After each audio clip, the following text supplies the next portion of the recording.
नाम जप निस्बा सुरियारात,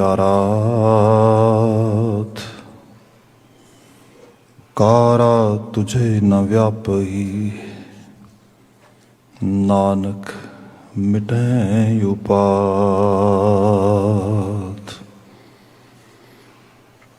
बेशुमार यथाह यगंत यतुलह, ज्यों बोलावो त्यों नानक दास बोले।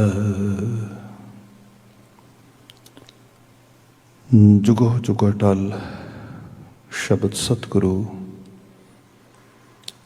धन धन गुरु ग्रंथ साहिब जी गुरु पातशाह जी दी अजीम अपार बख्शिश।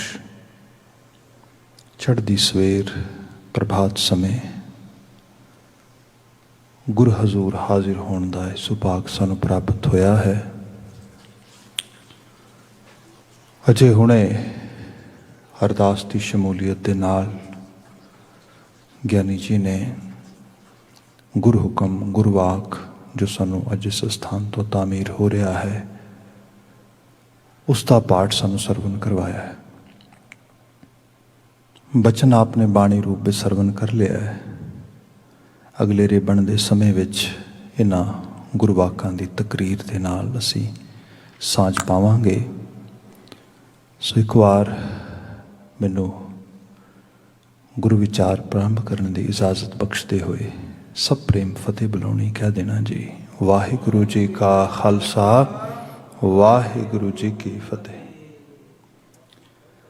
अज दा ये गुरु हुक्म राग सोरठ की रचना है। महला पंजवां गुरु अर्जन पातशाह जी पंचम नानक नानक जोत का पंजवां जामा इस बचन को उचरित कर रहा है। विचार मुख सुनेहे तो जो रहाओ का पदा है उहदे तो असीं प्रारंभ करते हाँ। साहब जिक्र करते ने संतो राम नाम निस्तरिय, उठत बैठत हर हर ध्याइय, अन दिन सुकृत करिय। रहाओ संतो राम नाम निस्तरिय। गुरबाणी का जिहड़ा मैसेज आ ये बहुपक्षी है। मीन मल्टी डायमैंशनल वे दे नाल गुरु साहब सानू आसीस बख्शीश दे के नवाजते हैं। जिवें दी प्रारंभता ये शब्द दी संबोधन एड्रैसिंग वे दे विच शब्द लिखा गया है। एड्रैस करदियां होया ते एड्रैस किनू कीता है, किसनू आवाज़ दी गई है? सानू तुहानू सारियां नू, आम मनुखां नू, जिहड़े असीं मनुख लोग हाँ। ते आवाज़ गुरु बाबा जी की देंदे गुरु अर्जन साहब संतो हो। संतो मीन सत नाल सांझ पाण वालियां रूहां। अज जदों असीं पोस्ट मॉडर्न पीरीयड दे विच बड़े तालीम याफ्ता बड़े एजुकेशनल सारे निज़ाम दे विच रह रहे हैगे आ ते उहदे अंदर ही पता लग रहा है कि हौली हौली समझ पैदा हो गई है। एक दूजे नूं आवाज़ देनी, एक दूजे नूं संबोधन करना ते संबोधन दे विच मान सत्कार इज्जत प्रेम स्नेह ते अगले दी वडियाई ये सब चीज़ां कितनियां ज़रूरी ने। बंदा जदों किसी दूसरे नूं भावें जिन्ना मर्जी तुहाडा स्नेही है, प्यार वाला आ, तुहाडा बच्चा आ, तुहाडा भैन भरा आ, तुहाडा अजीज़ आ, तुहाडा नेड़ला आ, जदों तुसीं उसनूं आवाज़ देण लग्गिया ही किसी रूप दे अंदर उन्होंने इज्जत नहीं दे रहे, उन्होंने मान नहीं दे रहे, उसनों एहसास नहीं करा रहे कि वह कौन आ, उहदे तुसीं की तवक्को करदे आ, डेफिनेटली उस लैवल ते समझ नहीं पाएगा। जिवें सपोज मैंने एग्जाम्पल के रूप में देवां, बच्चे नूं आवाज़ ही ये मारो वो नलायक उरे आ, तुसीं पहले उहदे दिमाग में इस बात सैट कर दी कि वह नालायक है। ये जिहड़ा हुण इन्नी ज़्यादा स्टडीज़ तो बाद पता लग रहा संबोधन करना किसी नूं आवाज़ देन लग्गिया जिहड़ा तुसीं एडजैक्टिव जिहड़ा तुसीं विशेषण यूज़ कर रहे हो वो किन्नी अहमियत रखता है। जदों तुसीं पहले किसी नूं इह रूप विच कह दिता ओए कमले उरे आ, ओए पागल ਆ ਗੱਲ ਸੁਣ ਮੇਰੀ। ਤੁਸੀਂ ਆਲਰੇਡੀ ਅਗਲੇ ਨੂੰ ਇਸ ਲੈਵਲ ਤੇ ਲੈ ਆਂਦਾ ਕਿ ਅਸੀਂ ਤੇਰੇ ਤੋਂ ਕੋਈ ਬਹੁਤ ਜ਼ਿਆਦਾ ਤਵੱਕੋ ਨਹੀਂ ਕਰਦੇ, ਅਸੀਂ ਤੇਰੇ ਤੋਂ ਕੋਈ ਬਹੁਤ ਜ਼ਿਆਦਾ ਖਾਸ਼ ਨਹੀਂ ਰੱਖਦੇ। ਤੇ ਉਹ ਬੰਦਾ ਕਹੇਗਾ ਜਦੋਂ ਮੇਰੇ ਕੋਲੋਂ ਕੋਈ ਐਕਸਪੈਕਟੇਸ਼ਨਸ ਹੀ ਨਹੀਂ ਹੈਗੀਆਂ, why should I bother myself to fulfil them. ਇੱਥੋਂ ਬਾਤ ਸ਼ੁਰੂ ਹੁੰਦੀ ਹੈ। ਗੁਰੂ ਬਾਬਾ ਜੀ ਆਮ ਮਨੁੱਖਾਂ ਨੂੰ ਆਵਾਜ਼ ਦਿੰਦੇ, ਤੇ ਆਵਾਜ਼ ਕੀ ਦਿੰਦੇ? ਸੰਤੋ ਹੋ। ਅਸੀਂ ਕਿੱਥੇ ਸੰਤ ਲੋਕ ਹਾਂ? ਸਾਡੇ 'ਚ ਤੇ ਔਗਣ ਨੇ, ਵਕਾਰ ਨੇ, ਖਾਮੀਆਂ ਨੇ, ਜੀਵਨ ਭਰ ਦੀਆਂ ਸਾਡੇ ਅੰਦਰ ਕਮਜ਼ੋਰੀਆਂ ਨੇ। ਗੁਰੂ ਬਾਬਾ ਜੀ ਕਹਿੰਦੇ ਨਹੀਂ, ਤੁਸੀਂ ਸੰਤ ਬਣਨਾ ਆ। ਤੁਹਾਡੇ ਕੋਲੋਂ ਮੈਂ ਤਵੱਕੋਂ ਕਰਦਾ ਹਾਂ, ਤੁਸੀਂ ਸੰਤ ਹੋਵੋਗੇ, ਤੁਸੀਂ ਅਕਾਲ ਪੁਰਖ ਵਾਹਿਗੁਰੂ ਦੇ ਨਾਲ ਸਾਂਝ ਪਾ ਕੇ ਉਹਦੇ ਗੁਣਾਂ ਦੇ ਧਾਰਨੀ ਹੋਵੋਗੇ। ਇਹ ਰੂਪ ਆ। ਸੋ ਇਹ ਬਹੁ ਆਯਾਮੀ ਸੰਦੇਸ਼ ਹੈ ਬਾਣੀ ਦਾ। ਇਹਦੇ ਵਿੱਚ ਜਿੱਥੇ ਅਸੀਂ ਇਨਡੀਡ ਇਹਦੇ ਵਿੱਚ ਡੀਪ ਲੈਵਲ 'ਤੇ ਜਿਹੜੇ ਮੈਸੇਜਸ ਪਏ ਨੇ, ਭਾਵ ਪਿਆ, ਉਹਨੂੰ ਤਾਂ ਫੜਨਾ ਹੀ ਹੈ। ਪਰ ਜਿਹੜਾ ਲਿਖਾਵਟ ਦਾ ਤਰੀਕਾ, ਜਿਸ ਤਰੀਕੇ ਨਾਲ ਸਾਰੇ ਕੰਟੈਂਟ ਨੂੰ ਗੁਰੂ ਸਾਹਿਬ ਦੀ ਪ੍ਰੈਜੈਂਟੇਸ਼ਨ ਦਿੱਤੀ ਹੈ, ਉਹ ਵੀ ਆਪਣੇ ਆਪ ਵਿੱਚ ਬੜਾ ਵੱਡਾ ਮੈਸੇਜ ਕੈਰੀ ਕਰਦੀ ਹੈ। ਸੋ ਬਚਨ ਪ੍ਰਾਰੰਭ ਹੋਇਆ ਸੰਤੋ ਹੇ ਸਤ ਨਾਲ ਸਾਂਝ ਪਾਣ ਆਏ ਜੀਵ ਰੂਪ ਜੀਵੋ ਜਾਂ ਪ੍ਰਾਣੀਓ, ਉਹਨਾਂ ਦੀ ਬਾਤ ਹੋ ਰਹੀ ਹੈ। ਰਾਮ ਨਾਮ ਨਿਸਤਰੀਐ। ਨਿਸਤਰੀਐ, ਨਿਸ ਕਹਿੰਦੇ ਨੇ ਹਨੇਰੇ ਨੂੰ, ਤਰਨਾ ਕਹਿੰਦੇ ਨੇ ਪਾਰ ਹੋ ਜਾਣ ਨੂੰ। ਹੁਣ ਇਹ ਹਨੇਰਾ ਕੀ ਹੈ ਤੇ ਪਾਰ ਕਿਹਦੇ ਤੋਂ ਹੋਣਾ ਆ? ਗੁਰੂ ਗ੍ਰੰਥ ਸਾਹਿਬ ਦੇ ਵਿੱਚ ਤੁਸੀਂ ਵੱਖਰੇ ਵੱਖਰੇ ਤਰੀਕੇ ਦੇ ਨਾਲ ਮਿਸਾਲਾਂ ਪੜ੍ਹਦੇ ਹੋ। ਜਿਵੇਂ ਜਦੋਂ ਗੁਰੂ ਸਾਹਿਬ ਜੋਗੀਆਂ ਕੋਲ ਗਏ, ਤੇ ਹੁਣ ਜੋਗੀ ਤੇ ਲੋਕ ਉਹ ਸੀਗੇ ਜਿਹੜੇ ਸਮਾਧੀਆਂ ਲਾ ਕੇ ਬੈਠੇ ਸੀ, ਭਜਨ ਬੰਦਗੀ ਕਰ ਰਹੇ ਸੀ ਬਸ।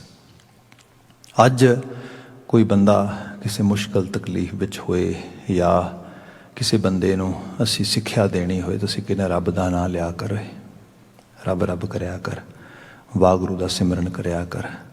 ਅਸੀਂ ਜੇ ਮਾਡਰਨ ਲੈਂਗੁਏਜ 'ਚ ਅੰਗਰੇਜ਼ੀ ਜ਼ਬਾਨ 'ਚ ਕਹੀਏ, ਤੁਸੀਂ ਇਹ ਕਹਾਂਗੇ please do sum meditation. Meditation ਕਰ ਪਾਈ, ਸਮਾਧੀ ਲਾ ਪਾਈ, ਇਹੋ ਜਿਹੇ ਕੰਮ ਕਰ।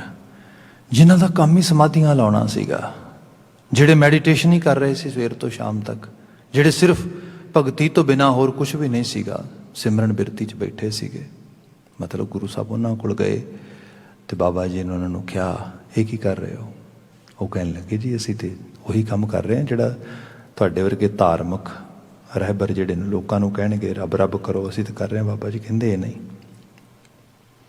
ਤੁਸੀਂ ਸੰਸਾਰ ਵਿੱਚ ਵਾਪਸ ਜਾਣਾ ਆ। ਤੁਸੀਂ ਸੰਸਾਰ ਵਿੱਚ ਜਾ ਕੇ ਪਰਿਵਾਰ ਪਾਲਣੇ ਨੇ, ਮਾਂ ਬਾਪ ਦੀ ਸੇਵਾ ਕਰਨੀ ਹੈ, ਧੀਆਂ ਪੁੱਤਾਂ ਨੂੰ ਸੰਭਾਲਣਾ ਆ, ਸੁਸਾਇਟੀ ਵਿੱਚ ਆਪਣਾ ਬਣਦਾ ਰੋਲ ਪਲੇ ਕਰਨਾ ਆ, ਕੰਮਕਾਰ ਕਾਰੋਬਾਰ ਕਰਨੇ ਨੇ, ਸਭ ਚੀਜ਼ਾਂ ਕਰਨੀਆਂ ਨੇ। ਜਦੋਂ ਬਾਬਾ ਜੀ ਸਾਰੀ ਗੱਲ ਉਹਨਾਂ ਨੂੰ ਦੱਸਦੇ, ਸਾਰਾ ਸਿੱਧ ਗੋਸ਼ਟ 'ਚ ਦਾ ਵੇਰਵਾ ਤੁਸੀਂ ਪੜ੍ਹਦੇ ਹੋ, ਤੇ ਉਹ ਅਗੋਂ ਗੁਰੂ ਬਾਬਾ ਜੀ ਦੇ ਸਾਹਮਣੇ ਹੋਰ ਬਹੁਤ ਸਾਰੇ ਸਵਾਲ ਪੈਦਾ ਕਰਦੇ। ਉਹ ਪਹਿਲਾਂ ਤਾਂ ਇਸ ਗੱਲ ਤੋਂ ਬੜੇ ਹੈਰਾਨ ਹੁੰਦੇ ਕਿ ਬਾਬਾ ਨਾਨਕ ਜੀ ਕਿਹੜੀਆਂ ਗੱਲਾਂ ਕਰਦੇ ਨੇ। ਸੰਸਾਰ ਤੋਂ ਤੇ ਬਾਹਰ ਚਲੇ ਜਾਣਾ ਚਾਹੀਦਾ, ਬਲਕਿ ਸਾਨੂੰ ਤੇ ਪ੍ਰੇਜ਼ ਕਰਨੀ ਚਾਹੀਦੀ ਸਾਡੀ। ਤੇ ਅਸੀਂ ਤੇ ਬੜਾ ਵੱਡਾ ਕੰਮ ਕਰ ਦਿੱਤਾ, ਅਸੀਂ ਸੰਸਾਰ ਛੱਡਦਾ ਤਿਆਗੀ ਹੋ ਗਏ। ਕਿੱਡੀ ਵੱਡੀ ਚੀਜ਼ ਹੈ ਤਿਆਗ ਕਰਨਾ ਸੰਸਾਰ ਦਾ, ਕੋਈ ਸੌਖੀ ਗੱਲ ਪਈ ਹੈ?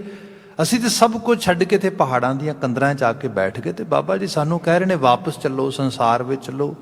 ਇਹ ਕਿਹੜੀ ਬਾਤ ਹੋ ਗਈ?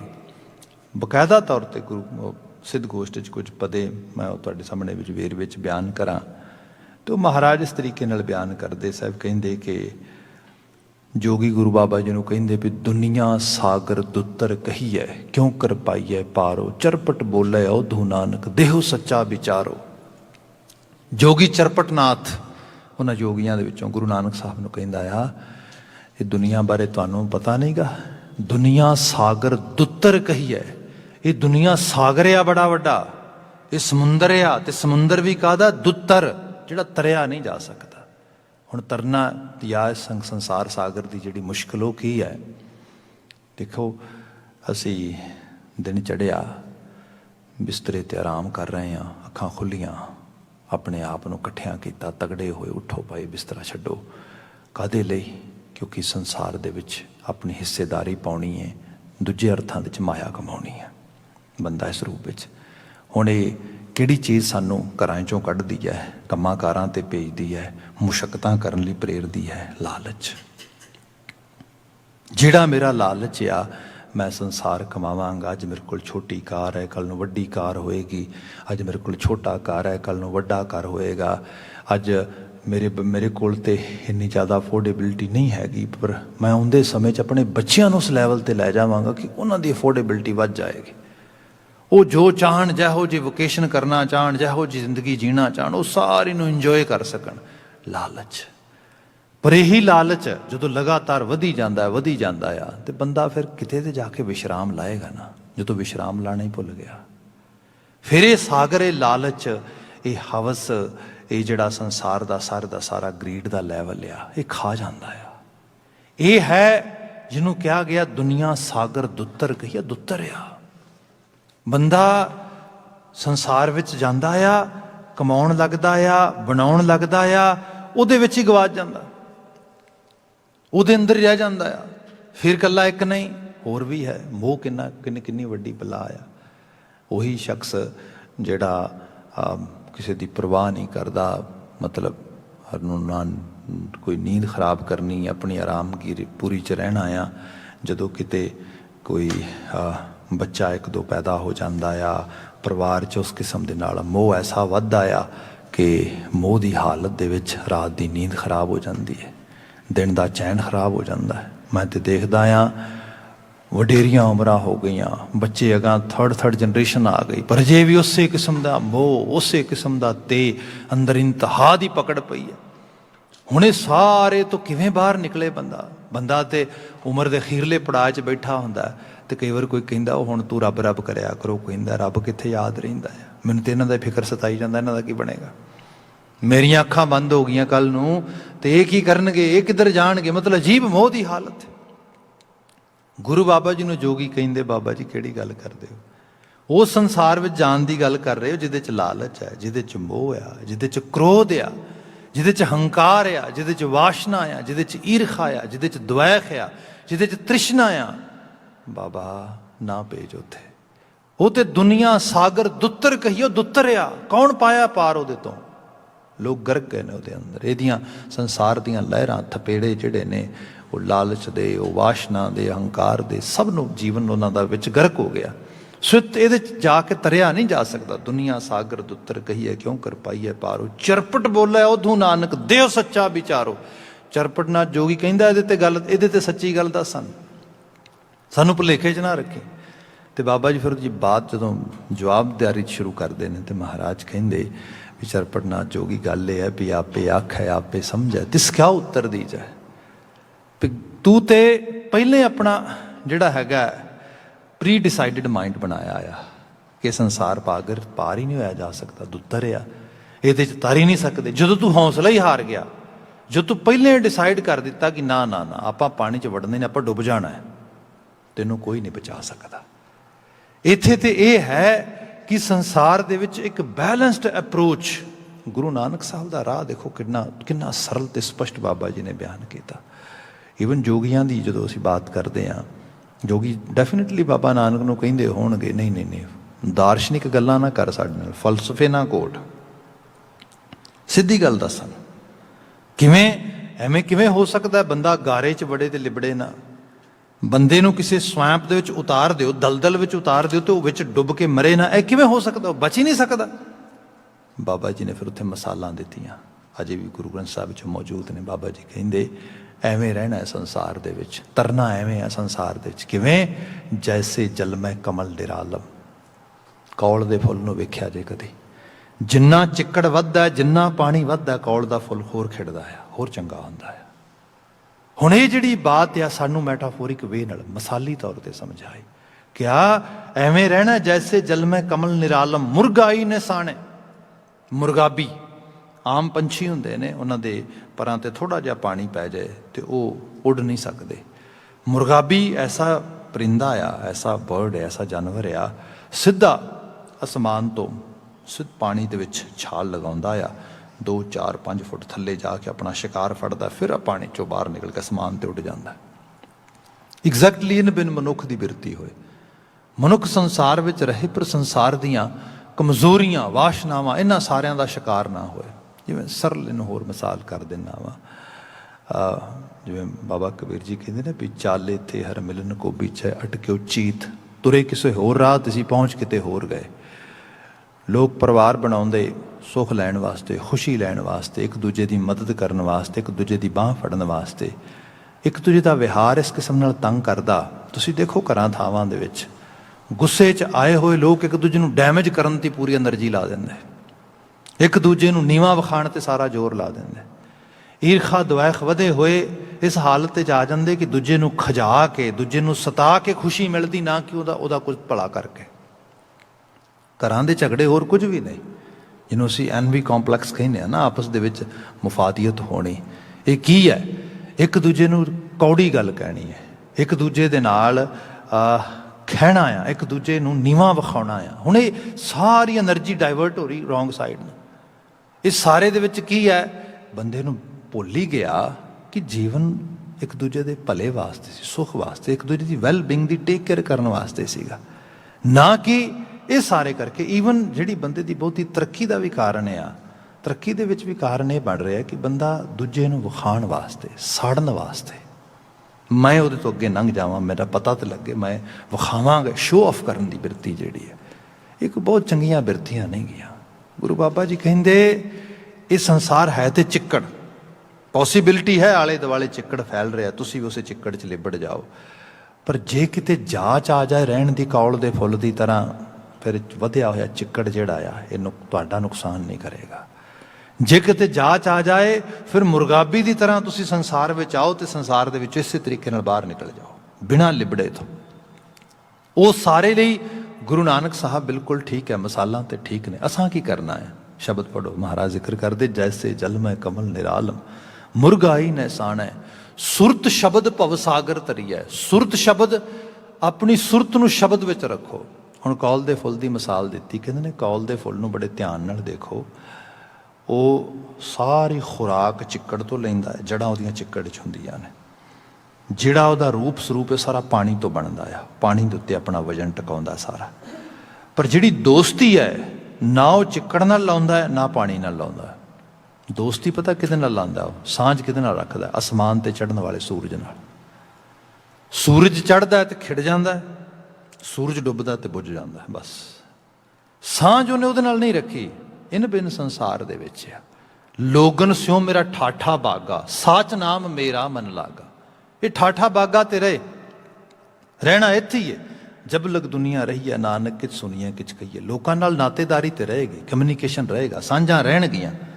ਪਰ ਇਹ ਸਭ ਕਰਦਿਆਂ ਹੋਇਆਂ ਇਸ ਸੰਸਾਰ ਦਾ ਪ੍ਰਭਾਵ ਇਸ ਲੈਵਲ ਤੇ ਨਹੀਂ ਕਬੂਲ ਲੈਣਾ ਕਿ ਬੰਦਾ ਐਥੀਕਲੀ ਬੈਂਕਰਪਟ ਹੋ ਜਾਏ। ਸਾਂਝ ਆਪਣੀ ਜਿਹੜੀ ਹੈ ਅੰਦਰ ਦੀ ਸੁਰਤ, ਉਹ ਅਕਾਲ ਪੁਰਖ ਵਾਹਿਗੁਰੂ। ਬੰਦੇ ਅਕਸਰ ਵੇਖਦੇ ਆ ਹਾਲਾਤ ਬਣਦੇ ਨੇ, ਬਣੇ ਹੋਏ ਹਾਲਾਤਾਂ ਦੇ ਵਿੱਚ ਬੰਦੇ ਨੂੰ ਮੌਕਾ ਬਣਦਾ ਬੇਈਮਾਨੀ ਕਰਨ ਦਾ, ਝੂਠ ਬੋਲਣ ਦਾ, ਧੋਖਾ ਦੇਣ ਦਾ, ਫਰੇਬ ਕਰਨ ਦਾ, ਕਿਸੇ ਦਾ ਹੱਕ ਮਾਰਨ ਦਾ। ਤੇ ਬੰਦਾ ਕਹਿੰਦਾ ਹਾਂ ਇਹ ਮੌਕਾ ਬਣਿਆ, ਹੁਣ ਇਹਦਾ ਫਾਇਦਾ ਚੱਕ ਲੈਣਾ ਚਾਹੀਦਾ ਹੈਗਾ। ਜੇ ਯਾਦ ਰਹੇ ਅਕਾਲ ਪੁਰਖ ਵਾਹਿਗੁਰੂ ਵੇਖ ਰਿਹਾ, ਜੇ ਯਾਦ ਰਹੇ ਮੈਂ ਆਪਣੇ ਜੀਵਨ ਦੇ ਵਿੱਚ ਕਿਸੇ ਉੱਚੇ ਮੁਕਾਮ ਤੇ ਪਹੁੰਚਣਾ ਆ, ਫਿਰ ਇਹ ਚੀਜ਼ਾਂ ਪ੍ਰਭਾਵ ਨਹੀਂ ਪਾਉਂਦੀਆਂ। ਸਿੱਖੀ ਦੀ ਗਲੋਰੀ ਦੇਖੋ ਤੁਸੀਂ ਕੀ ਹੈ। ਛੋਟੀ ਜਿਹੀ ਮਿਸਾਲ ਦੇ ਦਿੰਦਾ ਤੁਹਾਨੂੰ। ਗੁਰੂ ਮਹਾਰਾਜ ਜੀ ਦੇ, ਗੁਰੂ ਗੋਬਿੰਦ ਸਿੰਘ ਸਾਹਿਬ ਦੇ ਜੀਵਨ ਦੇ ਵਿੱਚੋਂ ਘਟਨਾ ਪ੍ਰਾਪਤ ਹੁੰਦੀ ਹੈ। ਸਾਡੇ ਤਵਾਰੀਖੀ ਰਿਸੋਰਸਿਸ ਉਹਨੂੰ ਆਪਣੇ ਅੰਦਰ ਕੈਰੀ ਕਰਦੇ ਨੇ। ਜਿਹੜਾ ਇਹ ਬਸੀ ਪਠਾਣਾਂ ਦਾ ਇਲਾਕਾ ਸੀਗਾ, ਜਿਹਨੂੰ ਸੀ ਡੇਰਾ ਬਸੀ ਤੇ ਸਾਰੇ ਇਲਾਕੇ ਥੱਲੇ ਨੂੰ ਦੇਖਦੇ ਹਾਂ, ਤਲਹੱਟੀ ਦਾ ਇਲਾਕਾ ਜਿਹੜਾ ਆ, ਇੱਥੋਂ ਦੇ ਜਿਹੜੇ ਪਠਾਨ ਸੀਗੇ ਇਹ ਬੜੇ ਜ਼ਾਲਮ ਸੀ, ਲੋਕਾਂ ਨੂੰ ਬੜਾ ਤੰਗ ਕਰਦੇ ਸੀ। ਤੇ ਬਿਲਕੁਲ ਇਸ ਤੋਂ ਥੋੜਾ ਉੱਪਰ ਚਲੇ ਜਾਈਏ ਤੇ ਮਾਖੋਵਾਲ ਦੀ ਸਰਜ਼ਮੀਨ ਆ ਜਾਂਦੀ ਹੈ, ਜਿੱਥੇ ਅਨੰਦਪੁਰ ਸਾਹਿਬ ਦਾ ਵਸੇਬਾ ਗੁਰੂ ਸਾਹਿਬ ਨੇ ਕੀਤਾ। ਕੀਰਤਪੁਰ ਸਾਹਿਬ ਪਹਿਲਾਂ ਤੇ ਫਿਰ ਅਨੰਦਪੁਰ ਸਾਹਿਬ ਵਸਾਇਆ। ਸੋ ਹੁੰਦਾ ਇਹ ਕਿ ਅਕਸਰ ਲੋਕਾਂ 'ਤੇ ਲੋਕ ਜ਼ੁਲਮ ਕਰਦੇ, ਬਹੁਤ ਸਾਰੀ ਅਕਸਰ ਪਰਿਵਾਰਾਂ ਦੀਆਂ ਲੜਕੀਆਂ ਦੀ ਬੇਪਤੀ ਵੀ ਕਰਦੇ। ਇਹੋ ਜਿਹੀਆਂ ਚੀਜ਼ਾਂ ਇਹ ਮੁਗਲਾਂ ਦਾ ਇੱਕ ਆਮ ਕਲਚਰ ਸੀਗਾ। ਇਹ ਸਭ ਚੀਜ਼ਾਂ ਹੁੰਦੀਆਂ। ਇੱਕ ਵਾਰ ਕੀ ਹੋਇਆ ਕਿ ਸਿੱਖਾਂ ਦਾ ਇੱਕ ਛੋਟਾ ਜਿਹਾ ਦਸਤਾ, ਜਥਾ ਜਿਹੜਾ ਆ, ਉਹ ਸ਼ਿਵਾਲਿਕ ਦੀਆਂ ਪਹਾੜੀਆਂ ਦੇ ਵਿੱਚੋਂ ਥੱਲੇ ਨੂੰ ਅਨੰਦਪੁਰ ਸਾਹਿਬ ਨੂੰ ਜਾ ਰਿਹਾ ਹੈ। ਅੱਗੇ ਇੱਕ ਉਹਨਾਂ ਬਸੀ ਪਠਾਣਾਂ ਦੇ ਨਵਾਬਾਂ ਦਾ, ਉਹਨਾਂ ਦਾ ਵੀ ਇੱਕ ਫੌਜੀ ਦਸਤਾ ਸਾਹਮਣੇ ਤੋਂ ਆ ਰਿਹਾ। ਸੋ ਅਕਸਰ ਕਿਤੇ ਨਾ ਕਿਤੇ ਥੋੜ੍ਹੀ ਬਹੁਤੀ ਝੜਪ ਹੋ ਜਾਂਦੀ। ਅੱਜ ਵੀ ਉੱਥੇ ਉਹਨਾਂ ਨੇ ਇੱਕਦਮ ਦੇਖਿਆ ਵੀ ਸਿੱਖ ਗਿਣਤੀ 'ਚ ਬੜੇ ਥੋੜ੍ਹੇ ਜਿਹੇ ਨੇ, ਤੇ ਨਵਾਬ ਕੋਲੋਂ ਜਾ ਕੇ ਕੋਈ ਸ਼ਾਬਾਸ਼ ਲਵਾਂਗੇ, 2-4 ਦਾ ਸਿਰ ਵੱਢਦੇ ਆ, ਕਤਲ ਕਰਦੇ ਆ, ਇਹਨਾਂ ਨੂੰ ਘੋੜੇ ਖੋਹ ਲੈਂਦੇ ਆ, ਸਮਾਨ ਖੋਹ ਲੈਂਦੇ ਆ। ਤੇ ਦਸੰਗ ਜਾ ਕੇ ਕੰਮ ਤੇ ਇਸੇ ਕਿਸਮ ਦਾ ਲਟੇਰੇਪਣੇ ਵਾਲਾ ਹੀ ਕਰ ਰਹੇ ਸੀਗੇ। ਉਹ ਜਿਵੇਂ ਹੀ ਉਹਨਾਂ ਨੇ ਅਟੈਕ ਕੀਤਾ ਤੇ ਅਗਾਂ ਸਿੱਖਾਂ ਨੇ ਚੰਗੇ ਹੱਥ ਵਿਖਾਏ, ਭਾਵੇਂ ਗਿਣਤੀ 'ਚ ਥੋੜ੍ਹੇ ਸੀਗੇ। ਉਹ ਗੁਰੂ ਸਾਹਿਬ ਦੇ ਸਿੱਖ ਵੈਲ ਟ੍ਰੇਨਡ ਸੀਗੇ, ਉਹਨਾਂ ਨੇ ਉਸ ਰੂਪ ਦੇ 'ਚ ਉਹਨਾਂ ਨੇ ਪੈਰ ਖਦੇੜਤੇ। ਇਹ ਖੈਰ ਦੌੜ ਗਏ। ਜਦੋਂ ਦੌੜ ਗਏ ਤਾਂ ਮੁੜ ਕੇ ਪਤਾ ਲੱਗਾ ਇਕੱਲਾ ਫੌਜੀ ਦਸਤਾ ਨਹੀਂ ਸੀਗਾ, ਇਹਨਾਂ ਦੇ ਨਾਲ ਕੁਝ ਘਰ ਦੀਆਂ ਸਵਾਣੀਆਂ ਵੀ ਸੀਗੀਆਂ, ਕੁਝ ਉਹਨਾਂ ਦੀਆਂ ਬੇਗਮਾਂ, ਕੁਝ ਉਹਤੇ ਬੇਗਮਾਂ ਦੀਆਂ ਗਾ ਨੌਕਰਾਣੀਆਂ ਕਹਿ ਲਓ, ਸੇਵਕਾਂ ਕਹਿ ਲਓ, ਗੋਲੀਆਂ ਉਹ ਵੀ ਸੀਗੀਆਂ। ਹੁਣ ਉਹ ਵਿਚਾਰੀਆਂ ਖੜੀਆਂ ਉੱਥੇ ਦੇਖ ਰਹੀਆਂ ਨੇ, ਫੌਜੀ ਭੱਜ ਗਏ ਨੇ। ਸਿੱਖਾਂ ਨੇ ਕਿਹਾ ਕਿ ਕੀ ਕੀਤਾ ਜਾਏ? ਉਹਨਾਂ ਨੇ ਉਹਨਾਂ ਨੂੰ ਨਾਲ ਲਿਆ ਤੇ ਅਨੰਦਪੁਰ ਸਾਹਿਬ ਲੈ ਆਏ। ਜਦੋਂ ਲੈ ਆਏ ਤੇ ਗੁਰੂ ਸਾਹਿਬ ਕਿਤੇ ਬਾਹਰ ਸ਼ਿਕਾਰ 'ਤੇ ਸੀ, ਵਾਪਸ ਆਏ। ਜਦੋਂ ਵਾਪਸ ਆਏ ਤੇ ਆ ਕੇ ਦੇਖਿਆ ਤੁਰਕ ਪਠਾਣੀਆਂ ਖੜੀਆਂ ਨੇ ਇੱਕ ਸਾਈਡ 'ਤੇ ਥੋੜ੍ਹੀ ਦੂਰ, ਤੇ ਗੁਰੂ ਸਾਹਿਬ ਨੇ ਸਾਰਾ ਮਾਹੌਲ ਨੋਟ ਕੀਤਾ। ਤੇ ਗੁਰੂ ਸਾਹਿਬ ਨੇ ਸਿੱਖਾਂ ਨੂੰ ਆਵਾਜ਼ ਦੇ ਕੇ ਕੋਲ ਬੁਲਾਇਆ, ਪੁੱਛਿਆ ਵੀ ਆਹ ਕੀ ਮਾਜਰਾ ਆ? ਉਹ ਕਹਿੰਦੇ ਜੀ ਆਹ ਸਾਰੀ ਘਟਨਾ ਵਾਪਰੀ ਤੇ ਫਿਰ ਸਾਡੇ ਕੋਲ ਤਾਂ ਕੋਈ ਚੋਇਸ ਨਹੀਂ ਸੀ, ਫਿਰ ਅਸੀਂ ਇਹਨਾਂ ਨੂੰ ਨਾਲ ਲੈ ਆਏ ਸੀ, ਇਸ ਕਰਕੇ ਇੱਜ਼ਤ ਮਾਣ ਨਾਲੇ ਇੱਥੇ ਬੈਠੀਆਂ ਨੇ। ਗੁਰੂ ਸਾਹਿਬ ਕਹਿੰਦੇ ਠੀਕ ਹੈ, ਇੰਤਜ਼ਾਮ ਕਰੋ ਜਲਦੀ ਤੋਂ ਜਲਦੀ, ਇਹਨਾਂ ਨੂੰ ਜਿਹੜਾ ਇਹਨਾਂ ਦਾ ਘਰ-ਬਾਰ ਉੱਥੇ ਪਹੁੰਚਾਓ। ਉਹ ਕਹਿੰਦੇ ਠੀਕ ਹੈ ਮਹਾਰਾਜ, ਪਹੁੰਚਾ ਦਿੰਦੇ ਹਾਂ। ਨਾਲ ਹੀ ਇੱਕ ਸਵਾਲ ਹੈ ਗੁਰੂ ਸਾਹਿਬ। ਉਹ ਕਹਿੰਦੇ ਦੱਸੋ। ਗੁਰੂ ਸਾਹਿਬ ਕਹਿਣ ਲੱਗੇ ਕੀ ਸਵਾਲ ਹੈ? ਕਹਿੰਦੇ ਸਵਾਲ ਇਹ ਹੈ ਕਿ ਜਿੰਨੇ ਮੁਗਲ ਨੇ, ਬਚਨ ਐਗਜ਼ੈਕਟਲੀ ਇਹ ਨੇ, ਸਗਲ ਤੁਰਕ ਭੁਗਵੇਂ ਹਿੰਦਵਾਨੀ, ਸਾਰੇ ਤੁਰਕ ਇਸ ਹਿੰਦ ਕੇ ਖਿੱਤੇ ਦੀਆਂ ਔਰਤਾਂ ਦੀ ਬੇਪਤੀ ਕਰਦੇ, ਬੇਇੱਜ਼ਤੀ ਕਰਦੇ, ਸਭ ਚੀਜ਼ਾਂ ਹੁੰਦੀਆਂ ਇੱਥੇ। ਸਗਲ ਤੁਰਕ ਭੁਗਵੇਂ ਹਿੰਦਵਾਨੀ, ਹਮ ਬਦਲਾ ਲੈ ਭਲਾ ਜਨਾਵੈਂ, ਗੁਰ ਸਾਸਤ ਕਿਉਂ ਬਰਜ ਹਟਾਵੈਂ। ਜੇ ਕਿਤੇ ਸਾਨੂੰ ਕੋਈ ਐਵੇਂ ਦਾ ਮੌਕਾ ਬਣੇ, ਮਤਲਬ ਬੰਦਾ ਰਿਵੈਂਜ ਬੇਸਡ ਬਿਹੇਵੀਅਰ ਇਸ ਸੰਸਾਰ 'ਚ ਜੀਂਦਾ ਆ, ਜੈਸੇ ਕੋ ਤੈਸਾ, ਟਿਟ ਫੋਰ ਟੈਟ ਦਾ ਕੌਨਸੈਪਟ ਬੰਦੇ ਨੂੰ ਸਮਝਾਇਆ ਜਾਂਦਾ ਕਿ ਜੇ ਕੋਈ ਇੱਟ ਮਾਰੇ ਪੱਥਰ ਮਾਰੋ ਅੱਗੋਂ, ਇਹ ਚੀਜ਼ ਹੁੰਦੀ ਸਾਰੀ। ਤੇ ਇਹਦੇ 'ਚ ਬਾਤ ਇਹ ਹੈ ਕਿ ਕਈ ਵਾਰ ਲੋਕੀ ਕਹਿੰਦੇ, ਗੁਰੂ ਸਾਹਿਬ ਨੇ ਬਾਣੀ ਦੇ ਵਿੱਚ ਤੇ ਇਹ ਲਿਖਿਆ ਹੈ ਕਿ ਫਰੀਦਾ ਜੋਤੈ ਮਾਰਨ ਮੁਕੀਆਂ, ਤਿਨਾਂ ਨਾ ਮਾਰੇ ਘੁੰਮ, ਆਪਨੜੇ ਕਰ ਜਾਈਐ ਪੈਰ ਤਿਨਾਂ ਦੇ ਚੁੰਮ। ਤੇ ਗੁਰੂ ਸਾਹਿਬ ਖੰਡੇ ਖੜਕਾ ਦਿੰਦੇ, ਧੌਂਸੇ ਵਜਾ ਦਿੰਦੇ। ਐਕਚੁਅਲ ਲੈਵਲ ਤੇ ਮੈਸੇਜ ਗੁਰੂ ਸਾਹਿਬ ਦਾ ਬੜੇ ਧਿਆਨ ਨਾਲ ਫੜਨ ਵਾਲਾ ਹੈ। ਜੰਗ, ਲੜਾਈ, ਜਿਹੜਾ ਖਾਸ ਕਰਕੇ ਸ਼ਸਤਰ ਆ, ਇਹ ਗੁਰੂ ਸਾਹਿਬ ਕਹਿੰਦੇ ਚੋਇਸ ਨਹੀਂ, ਇਹ ਚੋਣ ਨਹੀਂ ਹੈ ਵੀ ਤੁਸੀਂ ਇਹਨੂੰ ਫੜਨਾ ਹੀ ਫੜਨਾ ਆ। ਨਾ ਨਾ ਨਾ ਨਾ, ਹਕੀਕਤ ਇਹ ਹੈ ਜਦੋਂ ਕੋਈ ਹੋਰ ਹਰਬਲਾ ਰਹਿ ਹੀ ਨਾ ਜਾਏ, ਚੁੰਕਾਰ ਅਜ਼ ਹਮਾ ਹਿਲ ਤੇ ਦਰਗੁਜਸ਼ਤ, ਜਦੋਂ ਸਾਰਾ ਕੁਝ ਖਤਮ ਹੋ ਗਿਆ, ਰਿਹਾ ਹੀ ਕੋਈ ਨਹੀਂ। ਤੁਸੀਂ ਛੋਟਾ ਜਿਹਾ ਕੀੜਾ ਮਕੌੜਾ ਵੀ ਦੇਖੋ, ਕੁਦਰਤ ਦਾ ਨਿਯਮ ਹੈ ਨਾ, ਕੀੜੀ ਹੈ, ਛੋਟਾ ਜਿਹਾ ਕੀੜਾ, ਛੋਟਾ ਜਿਹਾ ਮਕੌੜਾ ਆ ਕੋਈ, ਤੇ ਉਹਨੂੰ ਤੁਸੀਂ ਕਿਸੇ ਲੈਵਲ ਤੇ ਫੜਨ ਦੀ ਟਰਾਈ ਕਰੋ, ਉਹ ਆਪਣੀ ਵਾਹ ਲਾ ਦਿੰਦਾ ਹੈ ਆਪਣੇ ਆਪ ਨੂੰ ਬਚਾਉਣ ਵਾਸਤੇ। ਸੈਲਫ ਡਿਫੈਂਸ ਮਦਰ ਨੇਚਰ ਦਾ ਲਾਅ ਆ। ਇਸ ਰੂਪ ਦੇ ਵਿੱਚ ਫਿਰ ਜੇ ਕਿਤੇ ਉਹਨੂੰ ਜ਼ੋਰ ਪਵੇ, ਜੇ ਕਿਤੇ ਉਹਨੂੰ ਬਹੁਤ ਜ਼ਿਆਦਾ ਕੋਈ ਤੰਗ ਕਰੇ, ਤੁਸੀਂ ਦੇਖੋ ਛੋਟੀ ਜਿਹੀ ਚਿੜੀ ਵੀ ਜਿਹੜੀ ਹੈ, ਜਦੋਂ ਪਤਾ ਲੱਗੇ ਵੀ ਹੁਣ ਮੇਰੀ ਜਾਨ ਨੂੰ ਖਤਰਾ, ਉਹ ਵੀ ਲੜਨ ਲਈ ਤਿਆਰ ਹੋ ਜਾਂਦੀ ਵੀ ਹੁਣ ਨਹੀਂ, ਹੁਣ ਮੇਰੇ ਜਿਹੜਾ ਹੈ ਮੇਰੀ ਜਾਨ ਨੂੰ ਖਤਰਾ ਆ ਗਿਆ। ਜਿਹੜਾ ਇਹ ਆਸ਼ਾ ਆ, ਗੁਰੂ ਬਾਬਾ ਜੀ ਨੇ ਇਸ ਲੈਵਲ ਤੇ ਸਮਝਾਇਆ। ਮਹਾਰਾਜ ਨੇ ਇਹ ਨਾ ਕਿਹਾ ਵੀ ਕਿਸੇ ਨੂੰ ਮਾਰੋ, ਬਦਲਾਖੋਰੀ ਕਰੋ, ਸਾਰਾ ਕੁਝ, ਨਾ ਨਾ। ਆਫੈਂਸਿਵ ਬਿਹੇਵੀਅਰ ਜਿਹੜਾ ਆ, ਇਹ ਸਿੱਖੀ ਦਾ ਰੂਪ ਨਾ ਹੈ, ਨਾ ਸਿੱਖੀ ਨੇ ਸਮਝਾਇਆ। ਸਿੱਖੀ ਨੇ ਸਾਨੂੰ ਕਿਹਾ ਆਪਣੀ ਵੈਲ ਬੀਇੰਗ ਵਾਸਤੇ, ਹੋਰਾਂ ਦੀ ਵੈਲ ਬੀਇੰਗ ਵਾਸਤੇ ਕਾਰਜ ਕਰਨਾ ਹੈ। ਜਿਹੜਾ ਉਹ ਬਚਨ ਉਹਦੇ 'ਚ ਲਿਖਿਆ ਗਿਆ ਹੈ ਵੀ ਸਗਲ ਤੁਰਕ ਭੁਗਵੇਂ ਹਿੰਦਵਾਨੀ, ਹਮ ਬਦਲਾ ਲੈ ਭਲਾ ਜਣਾਵੈਂ, ਗੁਰ ਸਾਸਤ ਕਿਉਂ ਬਰਜ ਹਟਾਵੈਂ। ਜੇ ਕਿਤੇ ਸਾਨੂੰ ਮੌਕਾ ਬਣਦਾ ਉਹੋ ਜਿਹਾ, ਕੀ ਗੱਲ ਅਸੀਂ ਨਹੀਂ ਕਰ ਸਕਦੇ ਜਦੋਂ ਉਹ ਸਾਰੇ ਕਰ ਰਹੇ ਨੇ ਇਹੋ ਜਿਹਾ ਬਿਹੇਵੀਅਰ? ਤੇ ਗੁਰੂ ਬਾਬਾ ਜੀ ਨੇ ਕਿਹਾ ਨਾ, ਇਹ ਕੰਮ ਨਹੀਂ ਕਰਨਾ। ਹਮਲੇ ਜਾਨੋ ਪੰਥ ਉਚਾਨੇ, ਅਸੀਂ ਇਹਨਾਂ ਦਾ ਇਹ ਵਿਹਾਰ ਨਹੀਂ, ਅਸੀਂ ਪੰਥ ਦੀ ਬੜੀ ਉੱਚੀ ਤਸਵੀਰ ਰੱਖਣੀ ਹੈ। ਅਸੀਂ ਇੱਕ ਉੱਚੇ, ਜਿਹਨੂੰ ਕਿਹਾ ਜਾਏ ਕਿ ਇੱਕ ਬੜੇ ਹਾਇਰ ਲੈਵਲ ਦੇ ਆਈਡੀਅਲਸ ਐਸਟੈਬਲਿਸ਼ ਕਰਨੇ ਨੇ। ਇਹ ਹੈ ਭਵ ਸਾਗਰ ਤੋਂ ਪਾਰ ਹੋ ਜਾਣਾ। ਅਦਰਵਾਈਜ਼ ਦੁਨੀਆ ਜਿਹੋ ਜਿਹਾ ਆਲਾ ਦੁਆਲਾ ਆ, ਤੁਸੀਂ ਉਹਦੇ ਨਾਲ ਜਦੋਂ ਪਲੇ ਕਰਦੇ ਹੋ, ਜਦੋਂ ਉਹਦੇ ਵਿੱਚ ਰਹਿੰਦੇ ਹੋ, ਉਹੋ ਜਿਹੇ ਹੋ ਜਾਂਦੇ ਹੋ, ਉਹੋ ਜਿਹਾ ਵਰਤਾਓ ਹੋ ਜਾਂਦਾ, ਉਹੋ ਜਿਹਾ ਵਿਹਾਰ ਹੋ ਜਾਂਦਾ ਆ।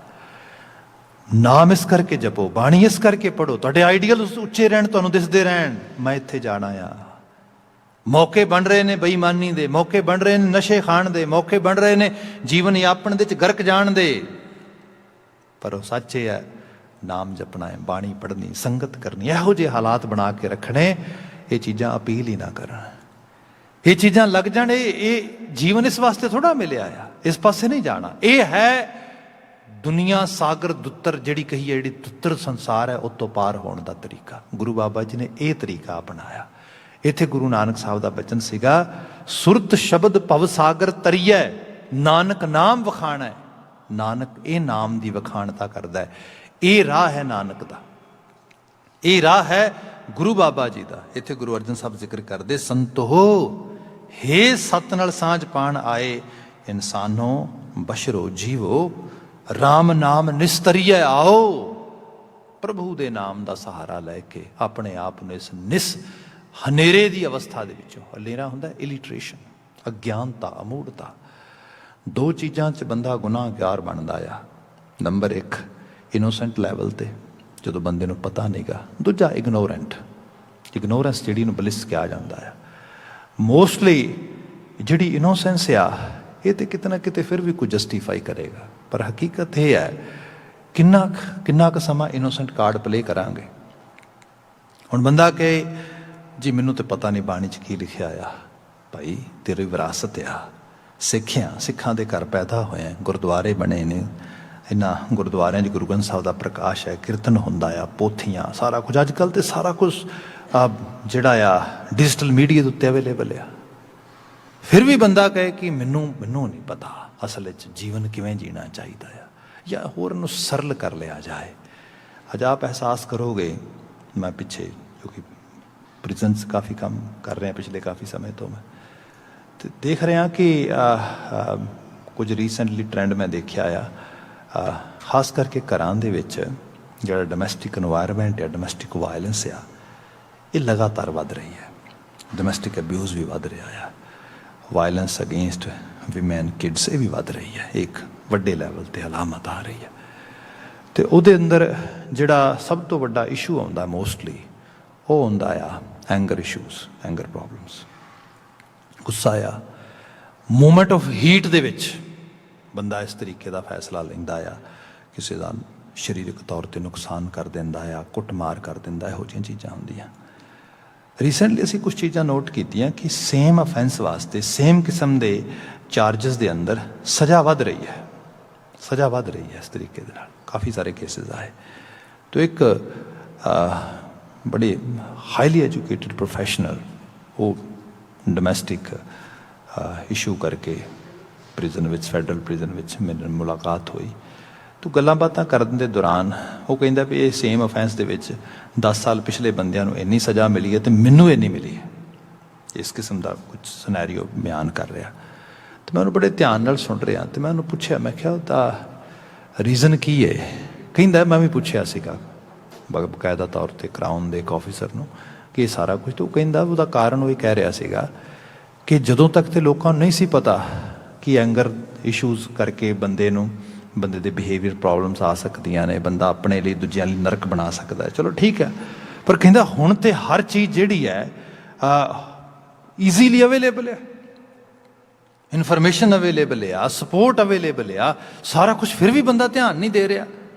ਇਹਦਾ ਮਤਲਬ ਹੁਣ ਇਹ ਨਹੀਂ ਕਹਿ ਸਕਦਾ ਵੀ ਦਿਸ ਇੰਡੀਵਿਜੂਅਲ ਇਜ਼ ਇਨੋਸੈਂਟ ਐਨੀਮੋਰ। ਨੋ, ਕਿਉਂਕਿ ਜਿਹੜਾ ਇਨੋਸੈਂਸ ਵਾਲਾ ਲੈਵਲ ਹੈ ਉਹ ਤੇ ਚਲਾ ਗਿਆ। ਇਹ ਇਗਨੋਰ ਕਰ ਰਿਹਾ ਹੈ, ਇਹ ਦੇਖ ਨਹੀਂ ਰਿਹਾ ਆਲੇ ਦੁਆਲੇ। ਅਸੀਂ ਨਿਊਜ਼ ਨਹੀਂ ਪੜ੍ਹਦੇ, ਅਸੀਂ ਆਲੇ ਦੁਆਲੇ ਚੀਜ਼ਾਂ ਨਹੀਂ ਸੁਣਦੇ, ਸਮਾਜ 'ਚ ਨਹੀਂ ਵੇਖਦੇ। ਜਦੋਂ ਅਸੀਂ ਇਹ ਸਭ ਚੀਜ਼ਾਂ ਤੋਂ ਬਿਲਕੁਲ ਅੱਖਾਂ ਬੰਦ ਕਰਕੇ ਤੁਰਨ ਦੀ ਟਰਾਈ ਹਨੇਰਾ ਇਹੀ ਹੈ। ਬੰਦੇ ਨੇ ਅੱਖਾਂ ਬੰਦ ਕੀਤੀਆਂ ਨੇ, ਜਿਹਨੂੰ ਭਗਤ ਕਬੀਰ ਜੀ ਨੇ ਕਿਹਾ ਸੀ ਨਾ, ਕਬੀਰ ਮਾਰਗ ਮੋਤੀ ਵਿਥਰੇ ਅੰਧਾ ਨਿਕਸਿਓ ਆਏ। ਹੁਣ ਮਾਰਗ ਤੇ ਮੋਤੀ ਵਿਥਰੇ ਨੇ, ਮੋਤੀ ਮੀਨ ਹੀਰੇ ਜਵਾਹਰਾਤ ਪਏ ਨੇ ਸਾਰੇ ਦੇ ਸਾਰੇ, ਤੇ ਬੰਦਾ ਅੱਖਾਂ ਬੰਦ ਕਰਕੇ ਤੁਰਦਾ ਆ, ਤੇ ਫਿਰ ਗਾਲਾਂ ਕੱਢਦਾ, ਉਹ ਮੇਰੇ ਪੈਰਾਂ 'ਚ ਪੱਥਰ ਚੁੱਭ ਰਹੇ ਨੇ। ਉਹ ਭਲੇ ਬੰਦੇ ਪੱਥਰ ਨਹੀਂ ਗਏ। ਜਿਹੜੇ ਆ ਸਾਰੇ ਸੋਸ਼ਲ ਇਸ਼ੂਜ਼ ਸਾਨੂੰ ਆਉਂਦੇ ਨੇ, ਫੈਮਿਲੀ ਇਸ਼ੂਜ਼ ਆਉਂਦੇ ਨੇ, ਇਹ ਸੋਸ਼ਲ ਫੈਮਿਲੀ ਇਸ਼ੂਜ਼ ਨਹੀਂ ਹੈਗੇ, ਇਹ ਸਾਡੀ ਮੁਕਤੀ ਦਾ ਸਾਧਨ ਹੈ। ਸੈਲਵੇਸ਼ਨ ਇੱਥੋਂ ਹੀ ਮਿਲੇਗੀ ਬੰਦੇ ਨੂੰ। ਕਦੀ ਬੰਦਾ ਭਗੌੜਾ ਹੋ ਕੇ ਘਰ ਦੀਆਂ ਮੁਸ਼ਕਲਾਂ ਤੋਂ, ਘਰ ਦੀਆਂ ਮੁਸੀਬਤ, ਘਰ ਦੇ ਜਿਹੜੇ ਚੈਲੰਜਸ ਨੇ ਉਹਨਾਂ ਤੋਂ ਭੱਜ ਕੇ ਜੋਗੀ ਬਣ ਜੇ, ਬਰਾਗੀ ਬਣ ਜੇ, ਤਿਆਗੀ ਬਣ ਜੇ, ਮੋਂਕ ਬਣ ਜੇ, ਸੰਤ ਬਣ ਜੇ। ਇਹ ਕੋਈ ਸੰਤ ਬਿਰਤੀ ਹੈ? ਇਹਨੂੰ ਗੁਰਮਤਿ ਨੇ ਕਦੋਂ ਐਕਸੈਪਟ ਕੀਤਾ?